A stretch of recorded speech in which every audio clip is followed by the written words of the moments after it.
I tell you once more, please get out of my way. I don't want you no more. We're done here, boy. I know you think you're so fine, but you can't see it. I've been wanting to unwind. 'Cause I'm your idea. Hello and welcome to Women Leading in Cannabis. I'm your host, Kyra Reed. Thank you for joining us. Our guest today is Mara Gordon, co-founder of Aunt Zelda's, Zelira Therapeutics, and Octopi Wellness. Welcome, Mara. Thank you for having me. I'm happy to be here. Mara Gordon specializes in the development of data-driven cannabis treatment protocols for seriously ill patients and is dedicated to bringing about change in the healthcare system. Prior to working with cannabinoid-based medicine, Gordon worked as a process engineer, helping Fortune 500 companies create intelligent software. This experience has enabled her to take a detailed and scientific approach to medical cannabis. Gordon has transformed the lives of thousands of patients suffering from a variety of ailments, including chronic pain, autoimmune conditions, and multiple forms of cancer. Her pioneering work in the field of medical cannabis has been chronicled in films such as The Medicine and Marijuana, Mary Jane's Women of Weed, and the award-winning documentary, Weed the People. Mara, it is such an honor to have you on the show. You are a pioneer and without a doubt, one of the most important women leading in cannabis. So please tell us where it all began. How did you go from working at a Fortune 500 company to a process engineer to creating a life-changing products for patients in cannabis? Yeah, quite a change from figuring out how to tell if people are lying on their credit card applications and filling out their gift cards at the checkout at Safeway to what I do now. It's been quite a journey. I had stopped working back in 2000 and I can't remember now if it was 3 or 4. I think it was 2003. I had stopped working because of health issues, and I had done very well, part of the .com and part of technology and all that.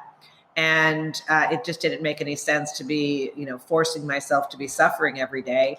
I'd had a myriad of health issues in the past. It had gotten to the point where I was on so many different medicines, so many different pharmaceuticals, and all they were really doing was making my life pretty miserable.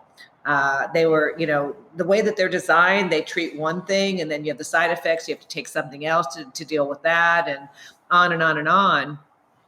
But it wasn't until my husband, who had broken his back and had to have surgery, that until he needed to have that I really started looking around at other alternatives to what I was using. At the time, now he's been sober for 32 years. And so he was not willing to use any kind of opioids or anything like that. And so when we found cannabis, I had less than no interest in starting a business, absolutely none. It was the last thing I wanted to do. I wanted to continue to enjoy the life I was living, but there was nothing out there. There was no lab testing. There was no understanding of the products and the medicine at all. It was basically Rice Krispie treats and brownies and cookies and things like that people were making in their home kitchens, and with no quality control, oftentimes just buying, brownie mixes from Safeway and then going home and sticking some weed in there, wrapping it up with some cellophane and taking it to the dispensary, and that's what was on the shelves. And, as somebody who is a data junkie and wants, I want science behind it, I figured I can do better than this. And so I started making the medicine just for my husband and me. And then people started asking us, to help them. And I found out about a couple of people that were in very, very bad shape. One woman in particular that had had a double lung heart transplant. And cannabis was helping her manage some of her side effects. And so I was making for her as well, with the understanding that I'll provide you the medicine, but you have to provide me the feedback. I need to get the data on the other side. So the agreement was always with people, I'll make you medicine, but you got to tell us what's working and how it's working. So that's how it all began. That's amazing. So now it has turned into 3 companies that you have co-founded, and one is listed on the stock exchange. That's correct.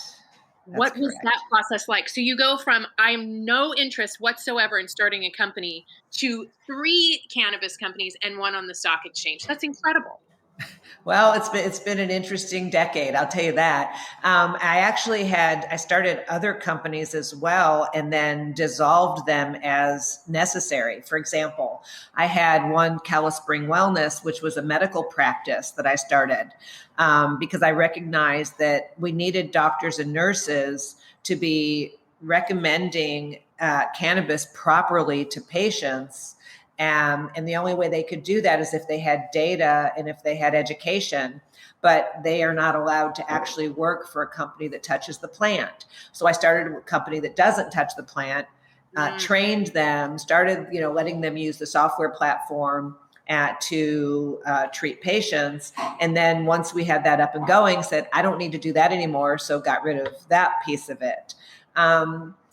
If you think about my objective has been solving the dosing conundrum so that medical professionals can confidently manage their patients' care and include cannabis in their toolbox, not instead of, not, one off everything, it's a panacea for everything, but that when a patient goes to a doctor and a doctor a patient has a certain diagnosis, when the doctor looks at those those medications to recommend for the patient to prescribe or otherwise get to them, that when appropriate, cannabis is there also, and in the right form and in the right dosing capability.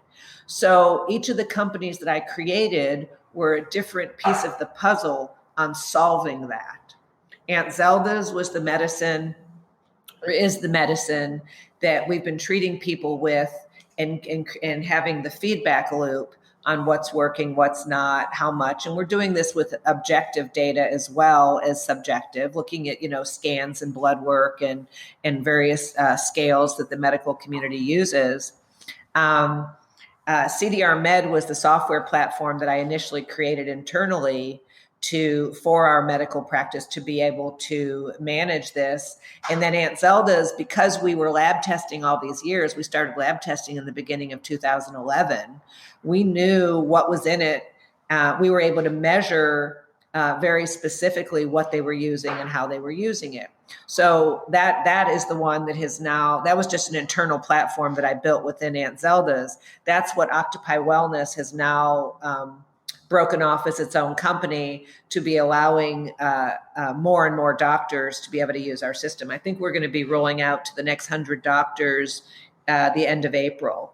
So that was the software is for basically, it's a way for doctors to dose correctly and to track it. Aunt Zelda's, of course, is the products and always has been within California. And now we're in South Africa and moving into Brazil. And I'm sure it'll go other places here eventually.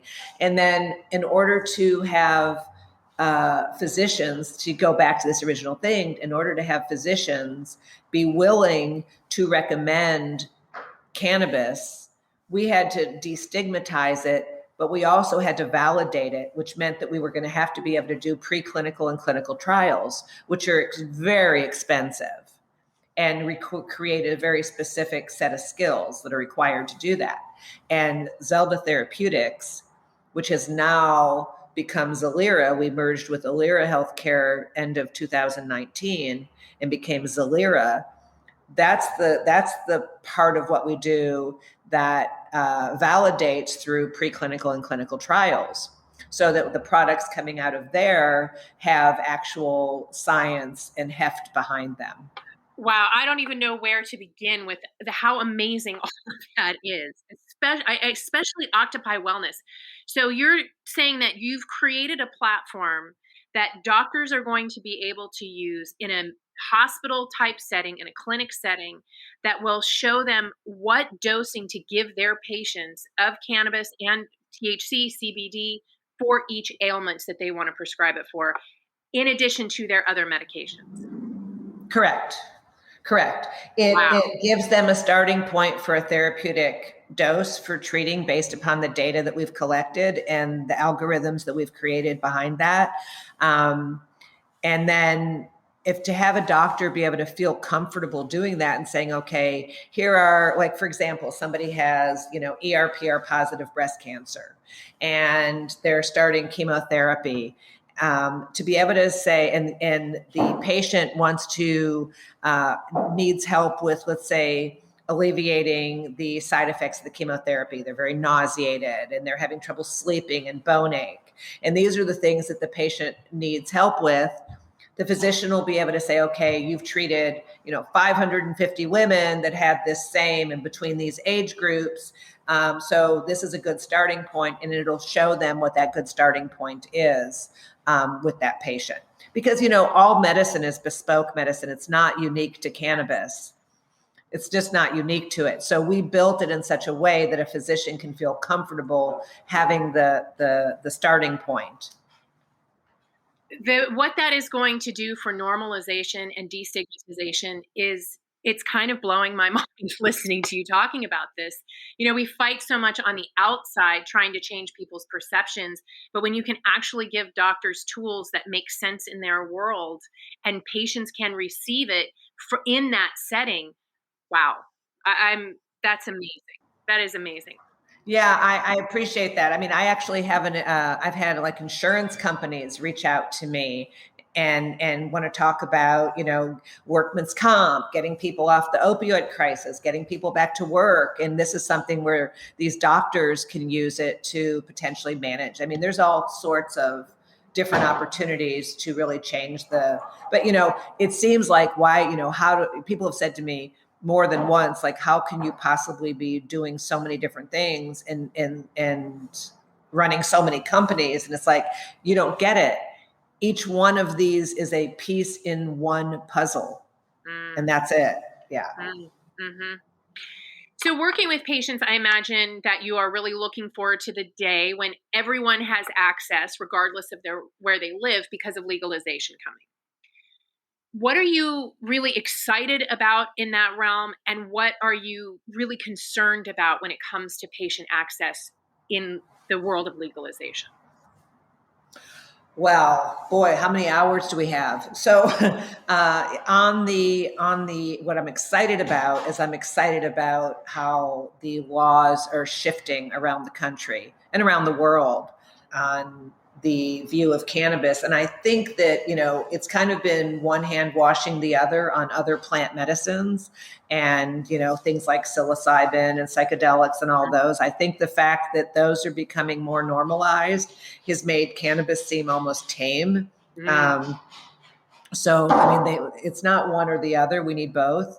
But so I'm very excited about the direction and the fact that we have a majority of states now in the US that are pro cannabis and that have some sort of cannabis allowance on their books.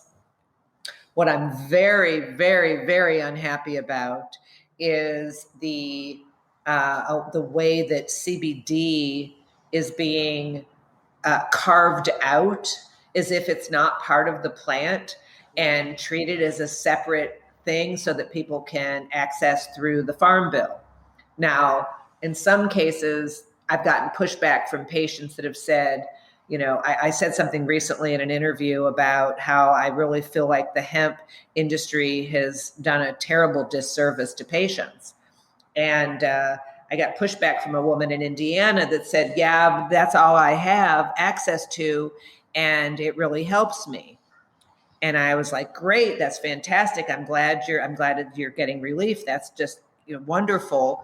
And she, I can't remember the exact conversation that went back and forth, but what came out very quickly was that she had to go through 3 different products before she found one that even remotely did what it said it would do, what it claimed it would do. And that's the problem, is there just is not the kind of regulation and oversight that there should be. And the stigmatization of THC as if it's a bad thing. Here, take my CBD is just absurd and really doing a disservice to patients, a terrible, terrible disservice to patients.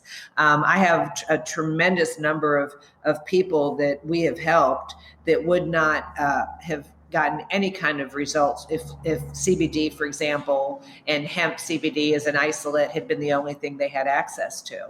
So that's the profit over what's really good for the patient has been an ugly thing.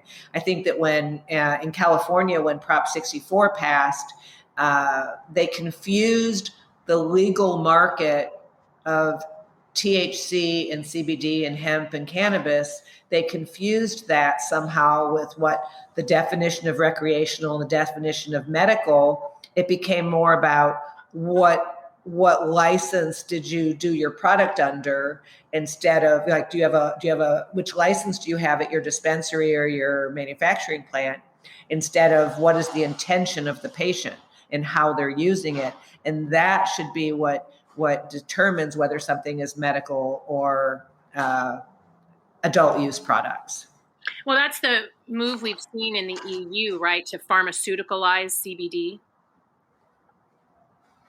Yes, I think that all of it has room on the value chain of behind the counter, in front of the counter, and then up in the front of the store. I always talk about cannabis and CB hemp in terms of, like, imagine a pharmacy. You have those that belong behind the pharmaceutical counter, and you should have oversight. If I have somebody that's on 500 or 600 milligrams of cannabinoids on a daily basis, I really, really feel strongly that should be under some sort of a medical supervision. If you have somebody who's like, you know what, I've got a headache and I know if I take a little bit of this, it's going to work. Sure. Go to the area in front of the pharmacy where they have like the over-the-counter versions of everything, lower dose, etc., easier to use, and then, if you want to have your fun drinks and infused beverages and things like that, they should be in the front of the store, kind of like where the candy is now. Interesting. So you've been in the industry for a long time, and you have seen a lot of things change. How has the industry changed for women, for the better and for the worse, in that time? Boy, when I first started this, women were the ones that were really driving. The women were the formulators. The women were the ones that had years and years of experience, making tinctures, making, poultices and things like that, treat their family and friends. The cultivation side was pretty well dominated by men. Women were doing more of the actual processing and formulating and treatment, to the patient level. And I think that Prop 64, and actually I'm going to go back even further than that, I would say the legalization in Canada kind of changed the whole face of it in the US, because they started seeing the writing on the wall of the opportunity. And it's when it came in with the, I call it, the white suits, the men from all over the country that had no relationship with the plant whatsoever. And believe me, I don't think that you have to have a, quote unquote relationship with it in order to be successful. I didn't have one. In fact, my previous experience with cannabis had been pretty negative back in the 1970s, because I didn't know what I was doing back then and didn't have access to anything other than like Texas ditchweed. So I think that women are creating really wonderful products now and very entrepreneurial. Unfortunately, when I still look at boards of most of the companies that are out there, I see a lot of white guys and not a lot of diversity. And I don't see a lot of, diversity of color and diversity of gender. I think that ArcView for example, which is the big investor network in cannabis side of things. The fact that the CEO now is Kim Kovac from My Jane is fantastic. They've now started the WIN, which is the Women's Investor Network, which is women helping women, so that, because women traditionally have a harder time raising money. We have a harder time, even when we do raise money, getting the same amount of capital.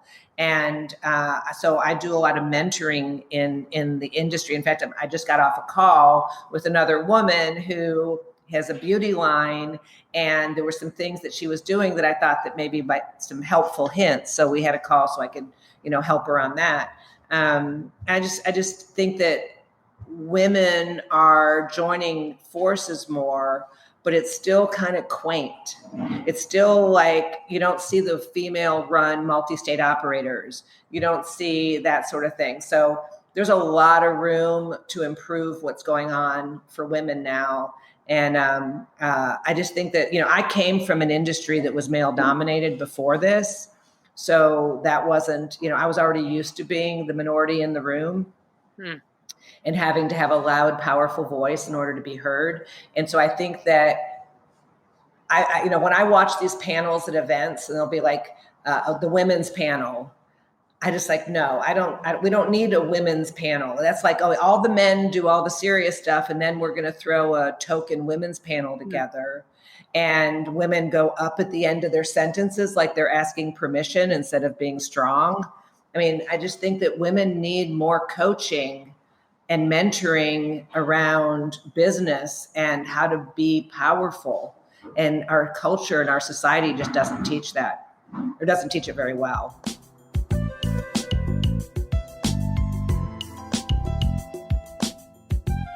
Agree. And I will second the ArcView Women Investor Network, which is now the Women Inclusion Network.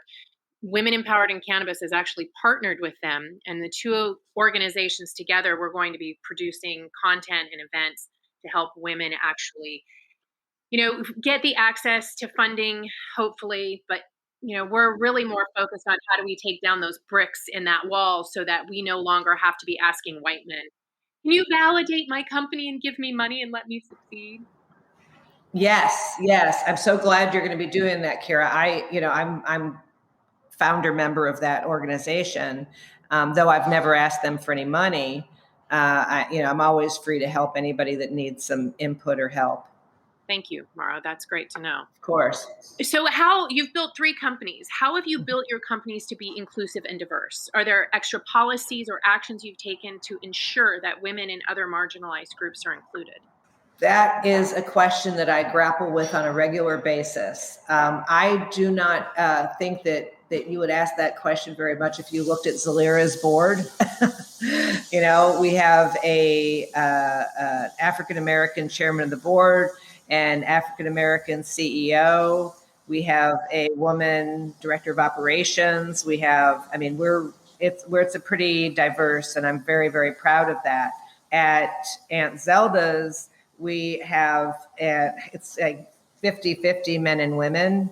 And the way that I go about doing that is really just when I'm interviewing, first looking at the skills, gender neutral. And then if all things are equal, I'm going to go towards the female or the person of color, or the person who needs the hand up instead of a handout. Because a lot of times it is somebody who's just had a really rough time of it and needs a break, it's just, instead of just like, oh yeah, this is the shiny person that I'm going to hire. Sometimes it's like for example, our lab director is a man, and there's, it's not all men are, some men are, but he came to us as a 20-year underground grower that wanted to be able to do something else with his life. So we invested the time and energy in training him and allowing him to become excellent at what he does. People come to us, and I've kind of established a reputation as a macro manager. And the women in particular, that sometimes they struggle a little bit with this, but once they figure it out that I mean it, They're not afraid of negative feedback. And what I mean by that is, together we set the goals of what needs to happen and what needs to be done, but how you achieve it is up to you. So I don't tell people exactly the roadmap to get where they're going. I just tell them what the destination is, give them the tools, and then help them to get there themselves. And be there along the way, obviously, if they need direction. That is so interesting because I'm in the process of hiring a few women right now, and they have said to me, "Well, what do you want me to do? What are my expectations and guidelines?" And my approach is, I would really rather co-create the position with you. Mm-hmm. Yes. And Right. I feel like it's a much more feminine approach. Right. Yes. Like, for example, she no longer is with me because she went off on a new journey, and I'm so proud of her. But Jess Dugan used to work with us. I don't know if you know who Jess is. She was, I think she was employee number one for ArcView for when it was just Troy Dayton working out of his apartment. And then she went on to create this amazing reflections yoga retreat and everything. And I was looking for somebody to, like, my chief of staff. And I watched her for, at how she did her work. And I was so impressed. I ended up asking her if she'd come work with us. I then had her and other people, this is just, I'm using her as an example, write your own job description. And she included things in there that I wouldn't even have thought to include. And, it's kind of like, I don't know if you're a parent, but I am. And, like, when you go to punish your kids, if you ask them what they think a fair punishment is, they're usually going to be harder on themselves than you would be on them. And I find that when people have input into their job descriptions and into what their objectives are, it's much broader and deeper than maybe I would have even thought of myself. And once that's been determined and you have projects, you just, can measure against the success and the timeline of those projects. Do you think that these positions that you've taken have made your business more successful and a stronger company? I would have to say yes, because we're still standing after a decade when so many aren't. Yeah, it's interesting because I have a lot of conversations with people where there's, I know we should and we're trying. But what they don't understand is that over and over again, statistics show that companies that focus on hiring women and focus on diversity have less turnover rate, higher success rate, higher returns on investment, and that it's good for the health of the organization. But it's often really hard to convince people to put that front and center in building their companies. So I'm really excited to see that you've done such a great job with that with all three of your companies. Well, Kyra, that's a very Western approach. It's like we brag about how overworked we are. I mean, that's just silly. We act like it's a badge of honor to be abusing ourselves. It just doesn't even make any sense at all. I used to, for example, I was caught up in that as well. And I used to, work every single day. And what are you doing? Oh, I'm working hard. Oh, I got more meetings. As if meetings actually got anything done. And then finally, somebody who I respect a lot said to me, you need a day off every week. And I was like, oh, I got too much to do, and he said, even slaves got a day off. And it wasn't because their owners were kind. It was because they realized that they were more productive when they had a day off. And that really clicked for me. And so starting about 7 years ago, I started taking off from sundown Friday to sundown Saturday, which kind of works anyway, since I'm Jewish and it's the Sabbath. And I don't use any electronics. I don't do anything that's work related. I don't want to know about the news. I don't want to know the latest anything. I just become very focused on being present and internal. And that makes me, I believe, far more productive the other days of the week. It's an incredible sanity break. Yes. Yeah. I protect my weekends as well. It makes me more productive, and it keeps me I make better decisions because I'm rested and I'm rejuvenated, and my personal life has had some time. So I'm completely on board with you there. Let me just say one thing, if I may. Sorry to interrupt you. One of the things that technology has done that is a negative is it has eliminated people's comfort with boredom. Mm-hmm. I'll be on a Zoom call, for example, and something will come in and I have to take a call, and the person will say, "Oh, that's okay." Instantaneously, they pick up their phone and start doing something else. You know what? You can't be creative unless you have white space. Mm. Being bored is a valuable tool for creativity. And I don't think that we become human doings instead of human beings. And as a result, I believe that a lot of the creativity is being squelched. Could not agree more. So, Mara, what advice do you have for women in the medical profession or in wellness that want to find a place in the cannabis industry? Where do they begin? I believe that whatever you're already trained to do has a place. I gave a presentation a few years ago, and I'm actually getting ready to give it again down in Africa on the various opportunities touching and not touching the plant, is the way that I refer to it. And it's like if you're already a school teacher, for example, and you want to get into cannabis space, then you can become an educator in cannabis by educating, of course, yourself. If you're a manufacturer or you're a marketer or you're a scientist, I work more with scientists than I do with marketers. And it's like if you have an interest in this already and you're fascinated by plant science or you're fascinated by finding a treatment for breast cancer, to go back to that or something, then there's a place for you in this. And so it's getting educated by going to the appropriate sorts of organizations that are out there. Like on the science side, you have like ICRS. You have, join, if you're a physician, join the Society of Cannabis Clinicians and some of the other organizations. Start talking to other people as well. If you have a great idea for a product, either figure out what you have a skill set doing and do it within an organization or put an infrastructure around yourself. Like, for example, I don't want to run a company. I don't want to do the day-to-day operations of making sure the labels were ordered and are the bottles in stock and, is the maintenance on the manufacturing. I don't want to do any of that part of it. I want to formulate. I want to figure out the best medicine to treat various diseases. I want to figure out that on the data side of it. So I stay in my lane. I don't become a marketer or a salesperson, whatever. So not everybody is intended to have their own company. Sometimes the best thing to do is just find a niche within somebody else's and lift them up and lift yourself up at the same time.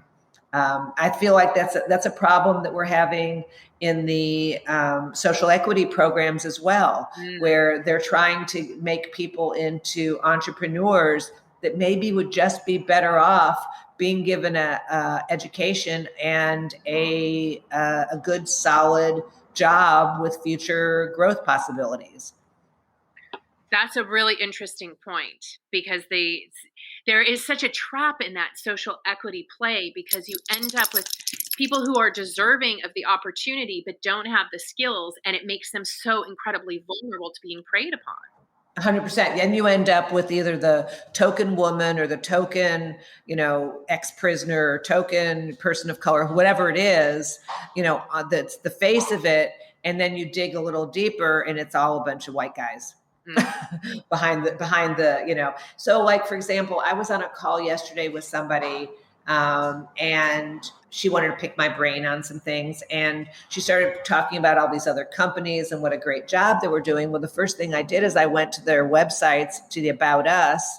And I was like, have you looked at the About Us? Have you looked at the boards? Have you looked to see who's on these companies? And, and it's like, you need to look again before you think they're doing such a great job. What are you most excited about in 2021, and what are you most concerned about?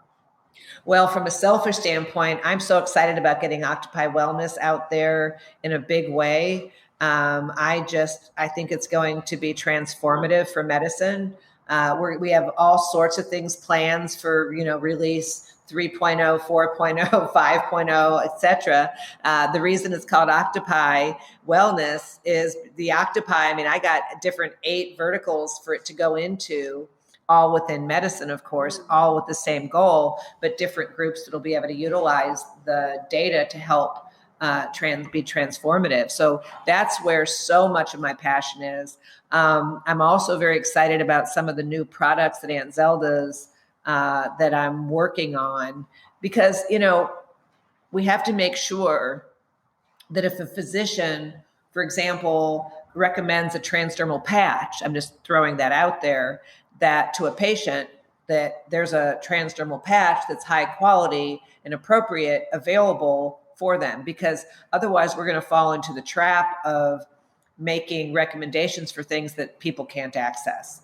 And that's ethically, in my opinion, not the right thing to do. So I'm very excited about the products that are being developed. I'm so excited about the data platform. And then Zelira is just taken off like gangbusters.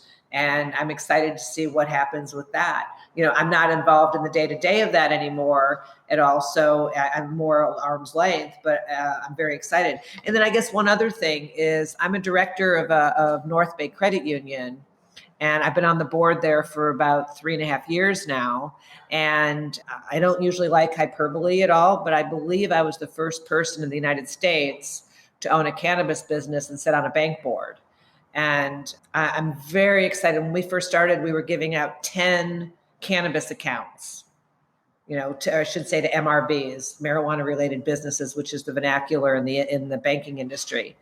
And then that went to 20, then 50, then 100, and now we have over 200 MRBs, and are moving in quite a bit into not touching the plant as well, that are having trouble getting kicked out of this service or the other. So that's taking a lot of money off the streets. That's allowing legitimacy. That's allowing businesses to pay their staff with checks, and the staff to have a legitimate bank account. I mean, I really feel like that's moving us forward in a way to legitimize the entire industry, and be able to, to be able to take, if you ever listen to some of the stories from Harborside, from like Dress Wedding, who was the co-founder of it, and the less publicly known, he tells stories about going with $1 million in cash over to the offices in Oakland to pay their taxes. I mean, that's just absurd. Yes. Yeah. So I'm excited about all of the legitimization of it, and the fact that like freaking Oklahoma is going to have cannabis. I mean, come on. And this is so awesome. And we've got a lot of female growers in our community who are from Oklahoma, and they're extremely proud of what they're doing there. So it's amazing. What are you concerned about in 2021? I'm concerned about federal legalization occurring without having the proper inputs into what that should look like. I'm concerned that we're going to end up with a few multi-state operators, and pharma, alcohol, and tobacco pretty well taking it over, and not having space for those of us that have maybe smaller focused boutique or craft businesses. I feel like that's a real danger. I sit on the advisory for a group called Access and Innovation, and we lobby in DC to get them to set it up in a more equitable and scientific-based way, and not just, who's got the most money right now to put, slinging products out there. We need to be able to maintain whole plant, full spectrum products, and not just isolate and distillates out there. So I'm very concerned about how the federal is going to roll out. I wasn't in a hurry for Prop 64, because I said, that's going to be the death of a lot of businesses in California. And it sure, in fact, has been. There's always a bright side and a dark side to everything. So, probably the fact that more people are aware and have access to it now, that's the good part. But the bad part is, what are they accessing? Yeah, I hear that. I ask this question quite a bit now in my interviews, and this seems to be the general concern with legalization. And Yeah. so I hope that we are able to get some really good policy wonks up on Capitol Hill and making sure that we're doing this the right way. Because, I agree with you about hemp. My husband was in the industry for the last 2 years from the agricultural perspective, and it was just a disaster. And it was because it just kind of, we rolled open. Here it is. We aren't going to give you a lot of guidance. Every state can do what they want. We're still not, designating CBD as something that the FDA approves for consumption. It's just created so many problems that we spent the summer doing a quick little tour around Western states and visiting hemp farmers. And it just, we went from doing 20, 30 acres to not even 3 acres this year. Over and over again, we were hearing that. So I hope we can get it right with cannabis. And I could talk to you all day, but we do need to wrap up. So where Okay. can women find out more about you, about Aunt Zelda's, Zelira, and Octopi Wellness? Where can people find me?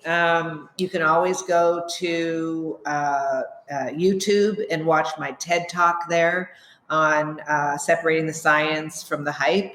AuntZeldas.org to see what we got there. It's Zelira RX or something. I don't even know. But you can put in Zelira and it'll take you to it. And Octopi Wellness, right now, the stage that we're at with that, it's octopiwellness.com. And you can go there. And if you're a medical professional, you can sign up. And as soon as it's ready in your area, because we're rolling it out geographically, because we have to do it, also vetting to make sure that people can access the right products on the other end. Even though the system is product agnostic, that's where you can go and get signed up to be able to become a provider for your patients when we're in your area. And of course, LinkedIn, and on Twitter, I'm Mara BG, and the same thing on Clubhouse. I mean, I'm not on Instagram or Facebook, but everything else pretty much. Thank you so much, Mara, for your time, and thank you for everything you're doing for the industry. I recommend Aunt Zelda's as the number one when anyone comes to me and says, "What do I take for a real illness?" Right to Aunt Zelda's. You can trust it. So thank you for giving me the opportunity to have a product I know that I can send people to that is trustworthy and helpful. Thank you for everything you are doing to fight stigma and to create normalization in the industry. We owe you a lot. Thank you for sharing your journey with us today. Thank you. And ladies, thank you for tuning in. If you haven't yet joined the Women Empowered in Cannabis community, go to our website, womenempoweredin.cannabis.com, and find your group, Supply Chain, CBD and Hemp, and the recently launched Women of Color. WEIC is a community that provides resources, connections, events, and content to women working in cannabis in the US, Canada, and around the world where there's an interest in cannabis legalization. We welcome women who are currently working in cannabis or curious about taking a leap into the industry.